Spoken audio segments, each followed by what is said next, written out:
नजर डालेंगे आज की बड़ी खबरों पर। शुरुआत करेंगे देश की बड़ी और दुखद खबरों के साथ। देखिए, कभी कभी लगता है कि जिंदगी कितनी नाजुक होती है। एक पल हंसी में बीतता है और अगले ही पल सब कुछ बदल जाता है। कल का दिन राजस्थान समेत पूरे देश के लिए कुछ ऐसा ही दर्द लेकर आया। सड़कें लाल हो गई उन मासूम जिंदगियों के खून से जो शायद अपने घर लौटने के लिए निकले थे लेकिन लौट नहीं सके। कहा जाता है कि हादसा अचानक नहीं होता, वे हमारी छोटी मोटी लापरवाहियों के नतीजा होता है। और जब एक साथ कई जगहों पर ऐसी खबरें आती है तो दिल दहल उठता है और सवाल यह भी आता है कि आखिर हम कहां पर गलती कर रहे हैं।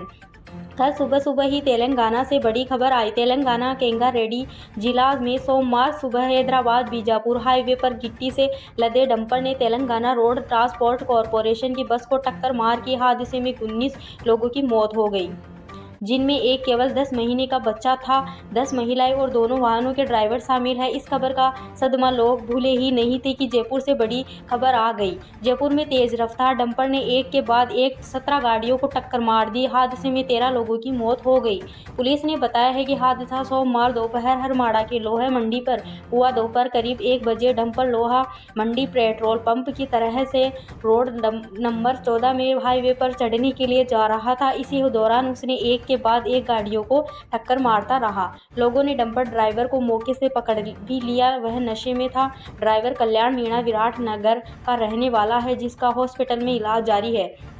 अच्छा, देखिए, बड़ी जानकारी सामने यह भी निकल कर आ रही है। हरमाड़ा में मौत बनकर दौड़े डंपर ने 14 लाशें बिछा दी। जो भी रास्ते में आया कुचलता चला गया। अब देखिए, यह कोई हादसा नहीं, सामूहिक हत्याकांड था। सामूहिक हत्याकांड की वजह आपको बता दूं, डंपर चालक का एक कार वाले से मामूली झगड़ा हुआ था। झगड़े के बाद आरोपी डंपर ड्राइवर ने कार को ओवरटेक कर लिया। गुस्साई डंपर ड्राइवर ने कार को टक्कर मारी। इसके बाद जैसे ही कार दौड़ी आगे हुई और ड्राइवर ने डंपर रॉन्ग साइड में दौड़ा दिया और करीब 1 किलोमीटर के बाद वह राइट साइड में आ गया, लेकिन स्पीड कम नहीं की। कार वाले से पीछा छुड़ाने के लिए उसने डंपर को 100 किलोमीटर घंटे की रफ्तार से दौड़ाया और जो भी रास्ते में आया उसे कुचलता चला गया।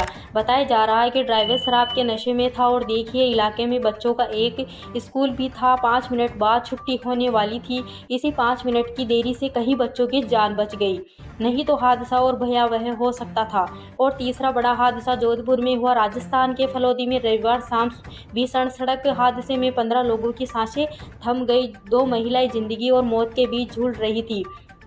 भारतमाला एक्सप्रेसवे पर फलौदी के बापड़ी उपखंड क्षेत्र के मथोड़े में ओवरटेक करते समय ट्रेवलर सड़क किनारे खड़े ट्रेवलर में जा घुसा। टक्कर इतनी जबरदस्त थी कि चीख पुकार और मातम के सिवा कुछ नहीं बचा। उधर हादसे की खबर सुनते ही परिजन अस्पताल पहुंचे। वह अपनों की लाशें देख बदहवास हो गए, कहीं तो बेहोश होकर गिर पड़े। हादसे के बाद ट्रेवलर में फंसे घायलों और शवों को निकालने के लिए काफ़ी मुश्किलों का सामना करना पड़ा। अच्छा, बड़ी खबर ये भी देखिए, बीते 48 घंटों के दौरान प्रदेश में सड़क हादसों में 40 लोगों से अधिक लोगों की मौत हो गई। इन हादसों को लेकर अब पूर्व मुख्यमंत्री अशोक गहलोत ने कहा है कि लापरवाही बरतने वालों पर कड़ी कार्रवाई की जाए। अशोक गहलोत ने चिंता जाहिर करते हुए कहा है कि राजस्थान में पिछले कुछ दिनों से अधिक जनहानि हो वाले हादसों की संख्या बढ़ रही है। खैर, आगे बढ़ेंगे। बड़ी खबर देखिए कि फलौदी के मटोड़ा क्षेत्र में हुए सड़क हादसे में मृतकों के आश्रितों के लिए राज्य सरकार ने आर्थिक सहायता की घोषणा की है।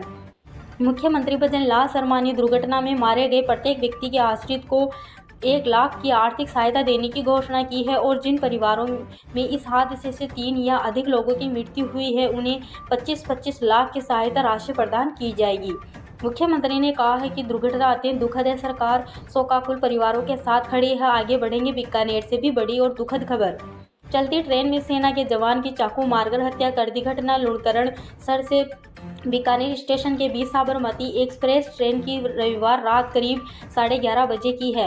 मामले में रेलवे पुलिस ने कुछ ट्रेन अटेंडेंट को हिरासत में लिया है। भीलवाड़ा से बड़ी खबर। एक दिन का मर्द नवजात गोबर में लिपटा हुआ सड़क किनारे बने पानी के गड्ढे में पड़ा मिला। पानी की टंकी की सप्लाई शुरू करते आया। ग्रामीण मासूम का शव देखकर चौंक गया। बच्चा पानी में औंधे मुँह पड़ा था। लोगों ने पुलिस को सूचना दी और शव को बाहर निकलवाया। फिलहाल पुलिस जांच कर रही है कि यह बच्चा किसका हो सकता है। खैर, आगे बढ़ेंगे। देखिए, आज दुखद खबरें काफ़ी ज़्यादा है। राजस्थान विधानसभा के अध्यक्ष वासुदेव देवनानी को कल एक गहरा आघात लगा है। उनकी पत्नी इंदिरा देवी का जयपुर के सवाई मानसिंह अस्पताल में निधन हो गया है। हालांकि वह लंबे समय से बीमार थी। मेडिकल आईसीयू में चिकित्सकों को निगरानी में उनका इलाज जारी था। उन्होंने कल अंतिम सांस ली। इस घटना के बाद राजनीतिक गलियारों में शोक की लहर दौड़ गई है। बहरहाल आगे बढ़ जाते हैं।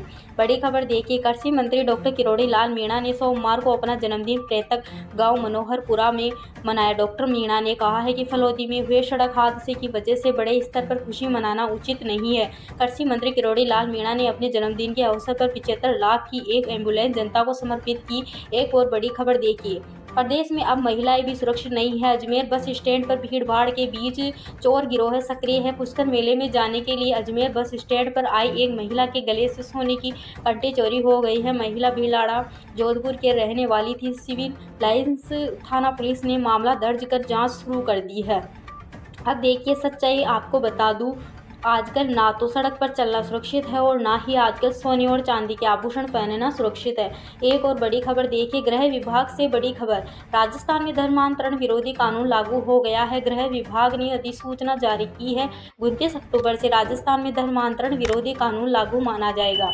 दरअसल आपको बता दूं, यह अधिनियम राज्य में जबरन, प्रलोभन या धोखे से किए जा रहे धर्म परिवर्तन की रोकथाम के उद्देश्य से पारित किया गया है। कानून लागू होने के बाद बिना पूर्व अनुमति के धर्म परिवर्तन कराने या कराने वालों पर कड़ी कार्रवाई होगी। राजस्थान से एक और बहुत बड़ी खबर, पंचायती चुनाव पर लगी रोक की वजह से गांव की राजनीति उलझकर रह गई है। दावेदारों ने जिस उम्मीद व उत्साह के साथ चुनाव की तैयारियों की थी, वह सब निर्वाचन आयोग के SIR के आदेश के बाद धरी की धरी रह गई, जिससे प्रत्याशी निराश है। वहीं उनके समर्थक भी मायूस नजर आने लगे हैं। अब हताई का मुद्दा पंचायत चुनाव की फरवरी 2026 के बाद तारीख पर केंद्रित हो गए हैं। दरअसल अक्टूबर से पंचायतों का कार्यकाल पूर्ण होने के कारण पंचायती चुनाव में सरपंच, वार्ड पंचों के दावेदारों ने शादी की तरह तैयारी की थी, लेकिन अचानक SIR से फरवरी महीने तक चुनाव नहीं होने से उम्मीदवारों की तैयारियां धरी रह गई। यानी कि यह साफ हो गया है कि सरपंच और वार्ड पंच वाले चुनाव फरवरी तक तो अब होंगे नहीं। एक और बड़ी और काम की खबर, वायदा बाजार में तेजी के असर से जयपुर सराफा बाजार में सोमवार को दोनों कीमती धातुओं में रिकॉर्ड तेजी आई। चांदी 800 से बढ़कर 1,53,800 प्रति किलो रही। वहीं शुद्ध सोना 300 से उछाल मारकर 1,24,300 प्रति 10 ग्राम रहा। जेवराती सोना यानी कि 22 कैरेट सोना भी 300 उछल कर 16,300 प्रति 10 ग्राम रह गया। इसी के साथ आप ऐसी बड़ी और ताज़ा खबरों से जुड़े रहने के लिए हमारे चैनल को सब्सक्राइब जरूर करें।